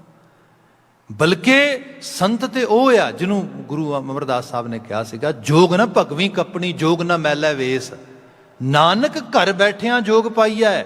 ਯੋਗ ਘਰ ਬੈਠ ਕੇ ਹੈ, ਤੇ ਇਹ ਯੋਗ ਆਸਣ ਲਾਣ ਦਾ ਇਕੱਲਾ ਯੋਗ ਨਹੀਂ ਗਾ। ਇਹ ਤੇ ਯੋਗ ਉਹ ਆ, ਹਾਲਾਤ ਤੁਹਾਡੇ ਖਿਲਾਫ ਹੋਣ, ਗਰਦਿਸ਼ 'ਚ ਹੋਣ, ਆਲਾ ਕਿੱਡਾ ਵੱਡਾ ਤਪ ਆ। ਮੈਂ ਕਈ ਵਾਰੀ ਬਿਆਨ ਕਰਦਾ ਆ, ਬੰਦਾ ਮੇਰੇ ਇੱਕ ਬੜੇ ਮਿੱਤਰ ਨੇ, ਬੜੇ ਪਿਆਰੇ, ਤੇ ਪਹਿਲੀ ਉਮਰੇ ਮੈਰਿਜ ਹੋਈ, ਬੱਚਾ ਪੈਦਾ ਹੋ ਗਿਆ, ਪੜ੍ਹੇ ਲਿਖੇ ਸੀ ਦੋਨੋਂ ਇੰਡੀਵਿਜੂਅਲ, ਬੜੇ ਪਿਆਰ ਨਾਲ, ਸਨੇਹ ਨਾਲ ਘਰ ਦਾ ਮਾਹੌਲ ਬਿਲਡ ਕੀਤਾ। ਬੱਚਾ ਦਿਨਾਂ 'ਚ ਜਵਾਨ ਹੋ ਗਿਆ, ਪੜ੍ਹ ਲਿਖ ਗਿਆ, ਬੜਾ ਪਿਆਰਾ ਬੱਚਾ, ਬੜਾ ਬੀਬਾ। It's kind of one of my actually you can say, ਜਿਹਨੂੰ ਮੈਂ ਬੜੇ ਬੈਸਟ ਸਟੂਡੈਂਟਸ ਗਿਣਨਾ, ਉਹਨਾਂ 'ਚ ਮੇਰਾ ਸਟੂਡੈਂਟ ਇੱਕ ਤਰ੍ਹਾਂ ਦਾ ਮੈਂ ਉਹਨੂੰ ਕਾਊਂਟ ਕਰਦਾ ਹਾਂ। ਅਜੇ ਉਹਨਾਂ ਦੋਨਾਂ ਜੀਆਂ 'ਚ ਐਨਰਜੀ ਬੜੀ, ਬਿਲਕੁਲ ਅਜੇ ਆਪ ਵੀ almost they are very quite young, ਬੜੇ ਪੜ੍ਹੇ ਲਿਖੇ, ਰਿਸੋਰਸਿਸ ਵੈਲ ਆਫ ਫੈਮਿਲੀ ਹੈ। ਦੋਨਾਂ ਜੀਆਂ ਨੇ ਇਹ ਬਾਤ ਕੀਤੀ ਆਪਸ ਵਿੱਚ ਸੋਚ ਕੇ, ਐਨਰਜੀ ਬੜੀ, ਹਾਲੇ ਜੀਵਨ ਹੈਗਾ, ਬੱਚਾ ਵੱਡਾ ਹੋ ਗਿਆ, ਯੂਨੀਵਰਸਿਟੀ ਫਿਨਿਸ਼ ਹੋ ਗਈ, ਕੈਰੀਅਰ ਸ਼ੁਰੂ ਹੋ ਜਾਣਾ ਇਹਦਾ।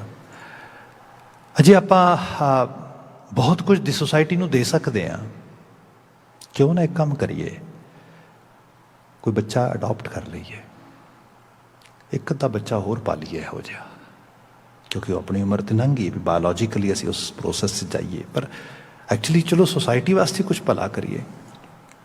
ਉਹਦੇ ਲਈ ਕੋਈ ਆਪਣੇ ਹੀ ਨੇੜਲੇ ਐਕਸਟੈਂਡਡ ਫੈਮਿਲੀ ਦੇ ਵਿੱਚੋਂ, ਪਰਿਵਾਰ ਦੇ ਵਿੱਚ ਜਿਹੜਾ ਆ ਕੋਈ ਐਸਾ ਪਰਿਵਾਰ ਮਿਲ ਗਿਆ ਜਿਹਦੇ 'ਚ ਬੱਚੇ ਸੀਗੇ, ਅਤੇ ਕੋਈ ਐਕਸੀਡੈਂਟਲ ਰੀਜ਼ਨ ਕਰਕੇ ਬੱਚਾ ਰੁਲ ਰਿਹਾ ਸੀਗਾ, ਉਹਨਾਂ ਕਿਹਾ ਲੈ ਲੈਂਦੇ ਹਾਂ ਬੱਚਾ, ਇਹਨੂੰ ਪਾਲਦੇ ਹਾਂ। ਹੁਣ ਉਹ ਬੱਚਾ ਲੈ ਲਿਆ ਉਹਨਾਂ ਨੇ, ਬੱਚਾ ਜਦੋਂ ਗੋਦ ਲੈ ਲਿਆ ਅਤੇ ਉਹ ਬੱਚਾ ਇੱਕ ਸਰਟਨ ਏਜ, ਮਤਲਬ ਆਈਡੀਆ ਲਾਓ ਕਿ 9-10 ਸਾਲ ਦੀ ਉਮਰ ਉੱਥੇ ਬਤੀਤ ਕਰਕੇ ਵੱਖਰੇ ਇਨਵਾਇਰਮੈਂਟ 'ਚ, ਹੁਣ ਇਸ ਡਿਫਰੈਂਟ ਇਨਵਾਇਰਮੈਂਟ 'ਚ ਆ ਰਿਹਾ ਹੈਗਾ। ਉਹਦੇ ਟ੍ਰੇਟਸ ਡਿਫਰੈਂਟ ਨੇ, ਉਹਦੀਆਂ ਹੈਬਿਟਸ ਡਿਫਰੈਂਟ ਨੇ, ਆਦਤਾਨਾ ਪੱਖ ਵੱਖਰਾ ਆ। ਪਹਿਲਾਂ ਤੇ ਆਪ ਬਿਲਕੁਲ ਸਿਰੇ ਤੋਂ, ਮੁੱਢ ਤੋਂ ਬੀਜ ਲਗਾ ਕੇ ਹੌਲੀ ਹੌਲੀ ਕਰਕੇ ਪਾਲਿਆ ਸੀਗਾ, ਉਸ ਮਿੱਟੀ ਨੂੰ, ਹੱਥਾਂ ਨਾਲ ਕਲੇ ਨੂੰ ਆਪ ਉਸ ਤਰੀਕੇ ਨਾਲ ਡਿਜ਼ਾਈਨ ਕੀਤਾ ਸੀਗਾ। That was very good, but now Suman has already started to shape that actually clay, and now they have to make some kind of changes, and it's hard, ਕਿਉਂਕਿ ਆਲਰੇਡੀ ਉਹ ਇੱਕ ਬਰੋਕਨ ਫੈਮਿਲੀ ਵਾਲੇ ਪਾਸਿਓਂ ਆ ਰਿਹਾ ਆ, ਉਹਦੇ 'ਚ ਬਹੁਤ ਸਾਰੇ ਇਸ਼ੂਜ਼ ਨੇ, ਫਰਸਟ੍ਰੇਸ਼ਨ ਬਹੁਤ ਆ, ਗੁੱਸਾ ਬਹੁਤ ਆ, ਐਂਗਰ ਬਹੁਤ ਆ। ਹੁਣ ਇਹ ਸਾਰੀ ਬਾਤ ਜਦੋਂ ਹੋਈ, ਜਦੋਂ ਕਰ ਰਹੇ ਇਸ ਤਰੀਕੇ ਦੇ ਨਾਲ, ਇੱਕ ਸਾਲਕ ਦੇ ਵਿੱਚ ਹੀ ਬਰਨ ਆਊਟ ਹੋ ਗਏ।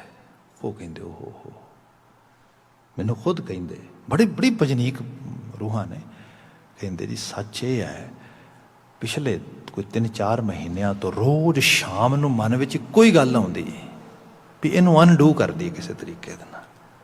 ਬੜਾ ਔਖਾ ਫੈਸਲਾ ਲਿਆ, ਆਹ ਕੀ ਲੈ ਲਿਆ ਅਸੀਂ, ਸੁਖਮਈ ਜ਼ਿੰਦਗੀ ਸੀ, ਮੌਜ ਕਰ ਰਹੇ ਸੀਗੇ, ਸਾਰੀ ਚੀਜ਼ ਹੋ ਰਹੀ ਸੀ। ਜਦੋਂ ਸਾਰੀ ਬਾਤ ਹੋਈ, ਮੈਂ ਵੀ ਵਿੱਚ ਬੈਠਾ ਸੀ, ਬੜੀ ਡੀਪ ਲੈਵਲ ਤੇ ਗੱਲਬਾਤ ਕੀਤੀ, ਤੇ ਰਿਫਲੈਕਸ਼ਨ ਇਹ ਆ ਰਹੀ ਆ,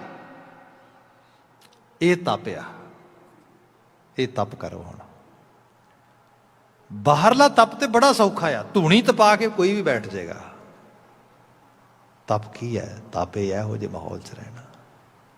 ਫਿਰ ਖੁਦ ਹੀ ਕਹਿੰਦੇ ਹਕੀਕਤ ਇਹ ਹੈ, ਆਪਣੇ ਆਪ ਬਾਰੇ ਸੋਚਦੇ ਸੀ ਦੇਵਤੇ ਹੀ ਆ, ਹੋਰ ਕੁਛ ਨਹੀਂ, ਬਸ ਸਾਡੇ ਤੋਂ ਚੰਗਾ ਇਨਸਾਨ ਕੌਣ ਹੋਏਗਾ ਧਰਤੀ ਤੇ। ਅਸੀਂ ਤੇ ਬਹੁਤ ਪੋਲਾਈਟ ਲੋਕ ਹਾਂ, ਬੜੇ ਚੰਗੇ ਲੋਕ ਹਾਂ, ਬੜੇ ਸੇਵਾਦਾਰ ਲੋਕ ਹਾਂ। ਇਹ ਬੱਚੇ ਨੇ ਆ ਕੇ ਸਿਖਾਇਆ ਅਸੀਂ ਰਾਖਸ਼ ਹਾਂ, ਸਾਡੇ ਅੰਦਰ ਵੀ ਰਾਖਸ਼ ਬੈਠਾ ਆ। ਜਦੋਂ ਕੋਈ ਸਾਡੀ ਗੱਲ ਨਹੀਂ ਮੰਨਦਾ, ਸਾਡੇ ਮੁਤਾਬਕ ਨਹੀਂ ਚੱਲਦਾ, ਜਿਹਨੂੰ ਬਾਣੀ ਨੇ ਕਹਿੰਦਾ ਜੀੜਾ ਅਗਨ ਬਰਾਬਰ ਤਪੈ ਭੀਤਰ ਵੱਗਾ ਕਾਤੀ। ਆਮ ਹਾਲਤਾਂ 'ਚ ਨਹੀਂ ਪਤਾ ਲੱਗਦਾ, ਆਮ ਹਾਲਤਾਂ 'ਚ ਬੰਦਾ ਕਹਿੰਦਾ ਨਹੀਂ ਬਹੁਤ ਸ਼ਾਂਤੀ, ਅੰਦਰ ਪੀਸ ਆਫ ਮਾਈਂਡ ਹੈ ਜੀ, ਬੜਾ ਟਕਾ ਹੈ। ਜਦੋਂ ਹਾਲਾਤ ਤੁਹਾਡੇ ਮੁਤਾਬਕ ਨਾ ਚੱਲਣ, ਅੰਦਰ ਅੱਗ ਬਲਦੀ ਹੈ, ਭਾਂਬੜ ਮੱਚਦੇ ਨੇ। ਖਾਸ ਕਰਕੇ ਘਰਾਂ ਦਾ ਮਾਹੌਲ ਜਦੋਂ ਸਾਵਾ ਨਾ ਹੋਏ, ਬੱਚੇ ਆਖੇ ਨਾ ਲੱਗਣ, ਭੈਣ ਭਰਾ ਆਲੇ ਦੁਆਲੇ ਤੋਂ ਤੁਸੀਂ ਚੰਗਿਆਈ ਵਾਸਤੇ ਤੁਰੋ, ਅਗਲੇ ਪਾਸਿਓਂ ਬਿਲਕੁਲ ਰਜਿਸਟ ਕਰਨ ਤੇ ਬਲਕਿ ਉਲਟੇ ਲੈਵਲ ਤੇ ਇਸ ਤਰੀਕੇ ਦੇ ਨਾਲ ਤੁਹਾਡੇ ਨਾਲ ਪੇਸ਼ ਹੋਣ ਕਿ ਜਿਵੇਂ ਤੁਹਾਡੇ ਤੋਂ ਵੱਡਾ ਧਰਤੀ ਤੇ ਦੁਸ਼ਮਣ ਉਹਨਾਂ ਦਾ ਕੋਈ ਨਹੀਂ ਹੈਗਾ। ਬੰਦੇ ਦੀ ਹਾਲਤ ਕੀ ਬਣਦੀ ਹੈ? ਇਹ ਤਾਪਿਆ ਜੀ, ਇਹ ਹੈ ਨਿਸਤਰੀਆ। ਇਹਦੇ ਵਿੱਚੋਂ, ਇਸ ਹਨੇਰੇ ਚੋਂ, ਇਸ ਅਗਿਆਨਤਾ ਅਮੂੜਤਾ ਦੇ ਇਸ ਹਾਲਤ ਵਿੱਚੋਂ ਕਿਵੇਂ ਤਰਨਾ ਆ ਵਾਪਸ? ਗੁਰੂ ਬਾਬਾ ਜੀ ਨੇ ਕਿਹਾ ਪ੍ਰਭੂ ਦਾ ਨਾਮ। ਮੈਂ ਉਸੇ ਜੇ ਪਰਿਵਾਰ ਦੀ ਜਿਹੜੀ ਮਿਸਾਲ ਦੇ ਰਿਹਾ ਹਾਂ, ਫਿਰ ਹੱਸ ਪਏ ਤੇ ਹੱਸ ਕੇ ਕਹਿੰਦੇ ਹਾਂ ਵਾਕਿਆ 'ਚ ਸਮਝ ਆ ਰਹੀ ਹੈ। ਤੇ ਗੱਲ ਕੁਛ ਵੀ ਨਹੀਂ ਹੁੰਦੀ, ਗੱਲ ਐਕਸੈਪਟ ਕਰਨ ਦੀ ਹੈ। ਜਿੰਨੀ ਜਲਦੀ ਤੁਸੀਂ ਰਜ਼ਾ ਵਿੱਚ ਰਾਜ਼ੀ ਰਹਿਣਾ ਸ਼ੁਰੂ ਕਰੋਗੇ, ਐਕਸੈਪਟ ਕਰ ਲੋਗੇ ਚੀਜ਼ਾਂ ਨੂੰ, ਪਹਿਲੀ ਨੰਬਰ ਤੇ ਗੱਲ ਐਕਸੈਪਟੇਸ਼ਨ ਹੁੰਦੀ ਹੈ ਵੀ ਐਕਸੈਪਟ ਕੀਤਾ ਗਿਆ। ਦੂਸਰਾ, ਐਕਸੈਪਟ ਕਰ ਲਿਆ, ਸੋ ਹੁਣ ਐਕਸੈਪਟ ਕਰਨ ਤੋਂ ਬਾਅਦ ਆਪਾਂ ਹੁਣ ਇਹਨੂੰ ਹੈ ਕਿ ਆਪਾਂ ਹੁਣ ਠੀਕ ਕਰਨਾ ਆ, ਲੈਟਸ ਮੇਕ ਏ ਪਲਾਨ। ਉਹ ਜਿਹੜੀ ਹੁਣ ਅਗਲੀ ਬਾਤ ਆ, ਉਹ ਸਾਰੇ ਵਾਸਤੇ એનર્ਜੀ ਚੇਂਜ ਹੋਣੀ ਸ਼ੁਰੂ ਹੋ ਗਈ। ਹੁਣ ਪਹਿਲੇ ਲੈਵਲ ਤੇ ਇਹ ਹੈ ਕਿ ਜੋ ਅਸੀਂ ਚਾਹੁੰਦੇ ਸੀ ਉਹੋ ਜਿਹਾ ਆਊਟਕਮ ਨਹੀਂ ਮਿਲ ਰਿਹਾ ਇੱਥੋਂ, ਉਹ ਆਊਟਕਮ ਇਸ ਲੈਵਲ ਤੇ ਨਹੀਂ ਹੈਗਾ। ਫਿਰ ਹੁਣ ਕੰਮ ਕਰਨ ਦੀ ਲੋੜ ਆ। ਫਿਰ ਕੰਮ ਕਰਨ ਲੱਗੇ, ਹੌਲੀ ਹੌਲੀ ਹੌਲੀ ਹੌਲੀ ਕਰਦੇ ਆ। ਖੈਰ ਸਮਾਂ ਪਿਆ, ਵਕਤ ਦੇ ਨਾਲ ਹੁਣ ਫਿਰ ਸਿੱਟੇ ਪੋਜ਼ਿਟਿਵ ਆਉਣੇ ਸ਼ੁਰੂ ਹੋ ਗਏ। ਹੁਣ ਫਿਰ ਸਿੱਟੇ ਉਸ ਲੈਵਲ ਤੇ ਆਉਣੇ ਸ਼ੁਰੂ ਹੋ ਗਏ। ਇਹ ਹੈ ਨਿਸਤਰੀਆ, ਇਹ ਇਸ ਰੂਪ ਵਿੱਚ। ਤੇ ਇਹ ਰਾਮ ਨਾਮ, ਪ੍ਰਭੂ ਤੇ ਭਰੋਸਾ, ਆਪਣੇ ਆਪ ਤੇ ਵਿਸ਼ਵਾਸ ਕਰਨਾ, ਰੱਬ ਦੇ ਵਿਸ਼ਵਾਸ ਦੇ ਜ਼ਰੀਏ, ਤੇ ਅਕਾਲ ਪੁਰਖ ਵਾਹਿਗੁਰੂ ਦਾ ਧਿਆਨ ਧਰਦਿਆਂ ਹੋਇਆਂ ਜੀਵਨ ਦੇ ਆਸ਼ੇ ਨੂੰ ਨਹੀਂ ਛੱਡਣਾ। ਨਹੀਂ ਤੇ ਅਦਰਵਾਈਜ਼ ਬੰਦਾ ਜਿੰਨਾ ਐਨਰਜੈਟਿਕ ਹੋਏਗਾ, ਜਿੰਨਾ ਸਮਝਦਾਰ ਹੋਏਗਾ, ਅਕਲਮੰਦ ਹੋਏਗਾ, ਮਾੜੇ ਜਿਹੇ ਹਾਲਾਤ ਸੱਜੇ ਖੱਬੇ ਹੋਏ, ਸਭ ਤੋਂ ਪਹਿਲਾਂ ਪੇਸ਼ੈਂਸ ਲੂਜ਼ ਕਰੇਗਾ। ਅਗਲਾ ਬਚਨ ਗੁਰੂ ਸਾਹਿਬ ਨੇ ਕਿਹਾ, ਊਠਤ ਬੈਠਤ ਹਰ ਹਰ ਧਿਆਈਐ, ਅਨ ਦਿਨ ਸੁਕ੍ਰਿਤ ਕਰੀਐ। ਸ਼ਬਦ ਗੁਰੂ ਐਵੇਂ ਨਹੀਂ ਦਿੱਤਾ, ਊਠਤ ਬੈਠਤ ਹਰ ਹਰ ਧਿਆਈਐ, ਉੱਠਦਿਆਂ ਬਹਿੰਦਿਆਂ ਰੱਬ ਰੱਬ ਕਰਨਾ ਆ। ਇਹ ਪੱਕੇ ਤੌਰ ਤੇ ਧਾਰਨ ਕਰਕੇ ਰੱਖੋ। ਸ਼ਬਦ ਆ, ਪੜ੍ਹੋ, ਸੁਣੋ, ਬਾਣੀ ਆ, ਹੋਰ ਕੁਝ ਵੀ ਨਾ ਹੋਏ, ਬੰਦੇ ਨੂੰ ਥੋੜ੍ਹੀ ਬਹੁਤੀ ਗੁਰਮੁਖੀ ਅੱਖਰਾਂ ਦੀ ਪਹਿਚਾਣ ਹੋਏ, ਥੋੜ੍ਹਾ ਬਹੁਤਾ ਪੰਜਾਬੀ ਲੈਂਗੁਏਜ ਦਾ ਪਤਾ ਹੋਏ, ਕੀਰਤਨ ਹੀ ਚੱਲੀ ਜਾਏ। ਸ਼ਬਦਾਂ ਦੀਆਂ ਪੰਗਤੀਆਂ, ਸਤਰਾਂ ਤੁਹਾਡੀ ਸੁਰਤ 'ਚ ਵਾਰ-ਵਾਰ ਆਉਣਗੀਆਂ, ਵੱਜਣਗੀਆਂ, ਕੁਝ ਨਾ ਕੁਝ ਅਹਿਸਾਸ ਰਹੇਗਾ ਉਹਦਾ। ਮੈਨੂੰ ਸ਼ਬਦ ਇਹ ਕਹਿ ਰਿਹਾ, ਮੈਂ ਕੀ ਕਰ ਰਿਹਾ। ਤੁਸੀਂ ਦੇਖੋ ਕਈ ਵਾਰੀ ਸ਼ਬਦ ਤੁਸੀਂ ਸੁਣੋ, ਬੰਦੇ ਦੀ ਆਦਤ ਬਣ ਗਈ ਹੈ ਹਰ ਗੱਲ ਦੇ ਉੱਤੇ ਟੀਚਰ ਕਰਨੀ, ਕੌੜਾ ਬੋਲਣਾ, ਖਿੱਚ ਕੇ ਬੋਲਣਾ। ਦੂਜੇ ਪਾਸੇ ਸ਼ਬਦ ਚੱਲ ਰਿਹਾ ਹੋਏ, ਮਿੱਠ ਬੋਲੜਾ ਜੀ ਹਰ ਸੱਜਣ ਸੁਆਮੀ ਮੋਰਾ, ਕਿਤੇ ਅੰਦਰੋਂ ਇੱਕਦਮ ਆਵਾਜ਼ ਆਏ ਵੀ ਉਹ ਸ਼ਬਦ ਆ ਕਹਿ ਰਿਹਾ, ਤੂੰ ਇੱਥੇ ਖੜਾ ਆ, ਮਿਸਮੈਚ ਹੋ ਰਿਹਾ ਆ। ਊਠਤ ਬੈਠਤ ਹਰ ਹਰ ਧਿਆਈਐ, ਫਿਰ ਕਿਆ ਅਨ ਦਿਨ ਸੁਕ੍ਰਿਤ ਕਰੀਐ, ਅਨ ਦਿਨ ਸੁਕ੍ਰਿਤ ਕਰੀਐ। ਬਹੁਤ ਕਮਾਲ ਦੀ ਇੱਕ ਚੀਜ਼ ਹੈ ਸ਼ੇਖ ਸਾਦੀ ਦੀ ਲਿਖੀ ਹੋਈ। ਉਹਦੇ ਕਰੀ ਸ਼ਾਗਿਰਦ ਨੂੰ ਪੁੱਛਦੇ, ਕਹਿੰਦੇ ਕਿ ਉਸਤਾਦ ਜੀ ਤੁਸੀਂ ਸਾਡੇ ਮੁਰਸ਼ਿਦ ਕਾਮਲ ਹੋ, ਅਸੀਂ ਤੁਹਾਡੇ ਤੋਂ ਇਹ ਪੁੱਛਣਾ ਚਾਹੁੰਦੇ ਹਾਂ ਕਿ ਅਸੀਂ ਵੀ ਸਾਰੇ ਦੁਆਵਾਂ ਮੰਗਦੇ ਹਾਂ, ਪ੍ਰਾਰਥਨਾਵਾਂ ਕਰਦੇ ਹਾਂ, ਅਰਦਾਸਾਂ ਕਰਦੇ ਹਾਂ, ਤੇ ਕੁਝ ਮੰਗਦੇ ਹਾਂ ਖੁਦਾ ਤੋਂ, ਰੱਬ ਤੋਂ, ਅੱਲਾ ਦੀ ਜ਼ਾਤ ਤੋਂ। ਤੁਸੀਂ ਵੀ ਦੁਆਵਾਂ ਤੇ ਪੜ੍ਹਦੇ ਹੋ, ਖੁਦਾ ਦਾ ਨਾਂ ਤੇ ਲੈਂਦੇ ਹੋ। ਗੱਲ ਇਤਨੀ ਹੈ ਕਿ ਤੁਸੀਂ ਕੀ ਮੰਗਦੇ ਹੋ, ਖੁਦਾ ਤੋਂ ਕੀ ਕਹਿੰਦੇ ਹੋ? ਖੁਦਾ ਮੈਨੂੰ ਆ ਦਈ, ਖੁਦਾ ਮੈਨੂੰ ਆ ਦਈ। ਦੋ ਪਲ ਸੋਚ ਕੇ ਸ਼ੇਖ ਸਾਦੀ ਜਵਾਬ ਦਿੰਦਾ ਹੈ, ਕਹਿੰਦਾ ਹੈ ਤੁਹਾਨੂੰ ਸਹੀ ਦੱਸਾਂ ਮੈਂ ਕੀ ਕਹਿਣਾ? ਕਹਿੰਦੇ ਹਾਂ ਦੱਸੋ, ਅਸੀਂ ਇਹੀ ਪੁੱਛਣਾ ਚਾਹੁੰਦੇ ਹਾਂ। ਉਹ ਕਹਿੰਦੇ ਮੈਂ ਇੱਕੋ ਹੀ ਚੀਜ਼ ਜਿਹੜੀ ਹੈ ਦੁਆ ਮੰਗਦਾ ਹਾਂ ਵੀ ਖੁਦਾਇਆ ਦੁਨੀਆ ਦਾ ਜੋ ਮਾੜਾ ਕੰਮ ਹੈ, ਜੋ ਭੈੜਾ ਕੰਮ ਹੈ, ਜੋ ਕੰਮ ਨਹੀਂ ਇਨਸਾਨ ਦੇ ਕਰਨ ਗੋਚਰੇ ਕਿਸੇ ਰੂਪ ਦੇ ਵਿੱਚ ਵੀ, ਖੁਦਾਇਆ ਹੋਰ ਭਾਵੇਂ ਜੋ ਮਰਜ਼ੀ ਹੋ ਜਾਏ, ਇਹੋ ਜਿਹਾ ਕੋਈ ਕੰਮ ਨਾ ਕਰਾਈ ਮੇਰੇ ਤੋਂ। ਬਸ ਮੈਂ ਇਸ ਕੰਮ ਵਾਸਤੇ ਧਰਤੀ ਤੇ ਨਹੀਂ ਆਇਆ, ਮੈਨੂੰ ਕੁਛ ਨਾ ਦਈ, ਕੁਛ ਨਾ ਬਖਸ਼ੀ, ਮੈਨੂੰ ਕੁਝ ਨਹੀਂ ਉਸ ਰੂਪ ਦੇ ਤੇਰੇ ਨਾਲ ਗਿਲਾ, ਪਰ ਇੱਕ ਕੰਮ ਕਰੀ, ਮਾੜਾ ਕੰਮ ਨਾ ਕਰਾਂ, ਕੋਈ ਮਾੜੇ ਪਾਸੇ ਨਾ ਜਾਵਾਂ। ਮੈਂ ਇਸ ਮਿੱਟੀ ਨੂੰ ਇਸ ਸੰਸਾਰ ਦੇ ਵਿੱਚ ਮਾੜਾ ਢੋਂਦਿਆਂ ਨਹੀਂ ਵੇਖਣਾ ਚਾਹੁੰਦਾ। ਅਨ ਦਿਨ ਸੁਕ੍ਰਿਤ ਕਰੀਏ, ਆ ਆਇਆ ਜੀ। ਸੁਕ੍ਰਿਤ ਦਾ ਮਤਲਬ ਇਹ ਹੈ ਇਹੋ ਜਿਹੀ ਕ੍ਰਿਤ ਜਿਹਦੇ ਵਿੱਚ ਸਿਰਫ ਭਲਾ ਹੀ ਭਲਾ ਹੋਏ। ਸ਼ੁਰੂਆਤੀ ਬਚਨ ਆ, ਗੁਰਪੂਰੈ ਕਿਰਪਾ ਧਾਰੀ ਪ੍ਰਭ ਪੂਰੀ ਲੋਚ ਹਮਾਰੀ। ਜਦੋਂ ਪੂਰੇ ਗੁਰੂ ਨੇ ਤਰਸ ਕੀਤਾ, ਫਿਰ ਲੋਚਾ ਪੂਰੀ ਹੋ ਗਈ, ਇੱਛਾਵਾਂ ਦੀ ਪੂਰਤੀ ਹੋ ਗਈ। ਸਾਹਿਬ ਜ਼ਿਕਰ ਕਰਦੇ ਨੇ ਕਰ ਇਸ਼ਨਾਨ ਗ੍ਰਹਿ ਆਏ ਆਨੰਦ ਮੰਗਲ ਸੁਖ ਪਾਏ। ਆਨੰਦ ਅੰਦਰ ਦਾ ਧੁੱਪ ਜਾਣਾ ਜਿਹਨੂੰ ਕਹਿ ਲਵੋ, ਕਰ ਇਸ਼ਨਾਨ, ਅੰਦਰ ਦੇ ਖਿਆਲ ਵਿਚਾਰ ਸ਼ੁੱਧ ਹੋ ਗਏ, ਫਿਰ ਆਨੰਦ ਮੰਗਲ ਹੀ ਹੈ। ਅਗਲਾ ਬਚਨ ਹੈ ਸੰਤ ਕਾ ਮਾਰਗ ਧਰਮ ਕੀ ਪੌੜੀ ਕੋ ਵਡ ਭਾਗੀ ਪਾਏ। ਹਰ ਬੰਦਾ ਇਹਦਾ ਗਾਹਕ ਵੀ ਨਹੀਂਗਾ। ਇਹ ਜਿਹੜਾ ਸੰਤ ਦਾ ਮਾਰਗ ਹੈ, ਧਰਮ ਦੀ ਪੌੜੀ ਹੈ, ਵੱਡੇ ਭਾਗਾਂ ਵਾਲੇ ਨੂੰ ਪ੍ਰਾਪਤ ਹੁੰਦੀ। ਕੋਟ ਜਨਮ ਕੇ ਕਿਲ ਬਿਕ ਨਾਸੇ ਹਰ ਚਰਣੀ ਚਿਤ ਲਾਏ। ਇਹਦੇ ਸਦਕਾ ਜਨਮਾਂ ਜਨਮਾਂਤਰਾਂ ਦੇ ਪਾਪਾਂ ਦੀ ਮੈਲ ਲੈ ਜਾਂਦੀ। ਉਸਤਤ ਕਰੋ ਸਦਾ ਪ੍ਰਭ ਆਪਣੇ ਜਿਨ ਪੂਰੀ ਕਲ ਰਾਖੀ। ਆਓ ਸਾਰੇ ਰਲ ਕੇ ਅਕਾਲ ਪੁਰਖ ਵਾਹਿਗੁਰੂ ਦੀ ਸਤੁਤੀ ਕਰੀਏ, ਜਿਨਨੇ ਇਹ ਸਮਰੱਥਾ ਦਿੱਤੀ ਹੈ, ਜੀਵਨ ਦਿੱਤਾ, ਜੀਵਨ ਨੂੰ ਸੰਭਾਲਣ ਦੀ ਸਮਰੱਥਾ ਵੀ ਉਹ ਦੇ ਸਕਦਾ ਸਾਨੂੰ। ਜੀ ਜੰਤ ਸਭ ਭਏ ਪਵਿੱਤਰਾ ਸਤਿਗੁਰ ਕੀ ਸਤ ਸਾਖੀ। ਗੁਰੂ ਦੀ ਸੱਚੀ ਸਿੱਖਿਆ ਆ। ਮਨੁੱਖ ਸਿਰਫ ਤੇ ਸਿਰਫ ਮੈਲ ਨਾਲ ਭਰ ਕੇ ਨਹੀਂ ਰਹਿ ਸਕਦੇ। ਮਨੁੱਖਾਂ ਦੇ ਵਿੱਚ ਸ਼ੁੱਧਤਾ, ਚੰਗੇਰਾਈਆਂ ਇਹ ਵੀ ਆ ਸਕਦੀਆਂ ਨੇ। ਅੰਤਲੇ ਬਚਨ ਨੇ ਬਿਘਨ ਬਿਨਾਸਨ ਸਭ ਦੁਖ ਨਾਸਨ ਸਤਿਗੁਰੂ ਨਾਮ ਦ੍ਰਿੜਾਇਆ। ਜਦੋਂ ਸਤਿਗੁਰੂ ਨਾਮ ਦਾ ਤੋਸਾ ਦਿੰਦਾ, ਖਜ਼ਾਨਾ ਦਿੰਦਾ ਆ, ਫਿਰ ਸਭ ਬਿਘਨ ਦੂਰ ਹੋ ਜਾਂਦੇ ਆਪਣੇ ਆਪ। ਚੰਗੇਰੇ ਪਾਸੇ ਤੁਰਨ ਵਾਸਤੇ ਬੰਦੇ ਨੂੰ ਬੜੀਆਂ ਹਰਡਲਸ ਲੱਗਦੇ ਨੇ, ਪਰ ਸਾਹਿਬ ਕਹਿੰਦੇ ਜਦੋਂ ਗੁਰੂ ਤਿਆਰ ਤਰਸ ਕਰਦਾ ਆ, ਸਾਰੇ ਬਿਘਨ ਆਪੀ ਲੈ ਜਾਂਦੇ ਨੇ। ਅੰਤਲੇ ਬਚਨ ਨੇ ਖੋਏ ਪਾਪ ਭਏ ਸਭ ਪਾਵਨ ਜਨ ਨਾਨਕ ਸੁਖ ਕਰਾਇਆ। ਸਭ ਪਾਪਾਂ ਦੇ ਖੋ ਜਾਣ ਦੇ ਨਾਲ ਜੋ ਪਿੱਛੇ ਬਚਦਾ ਆ ਉਹ ਸਿਰਫ ਸੁਖ ਆ, ਹੋਰ ਕੁਝ ਵੀ ਨਹੀਂਗਾ। ਸਭ ਰਹਿਮਤ ਕਰਨ, ਐਸੇ ਆਲਮੀ ਵਾਕਾਂ 'ਚੋਂ ਸਾਨੂੰ ਪ੍ਰੇਰਣਾ ਮਿਲੇ, ਗੁਰਮਤੀਏ ਹੋ ਸਕੀਏ। ਇੰਨੀਆਂ ਕੁ ਬੇਨਤੀਆਂ ਨਾਲ ਖਿਮਾ ਭੁੱਲਾਂ ਨਾ ਚਤਾਰ ਦਿਓ। ਕਹਿ ਦੇਣਾ ਜੀ ਵਾਹਿਗੁਰੂ ਜੀ ਕਾ ਖਾਲਸਾ, ਵਾਹਿਗੁਰੂ ਜੀ ਕੀ ਫਤਿਹ।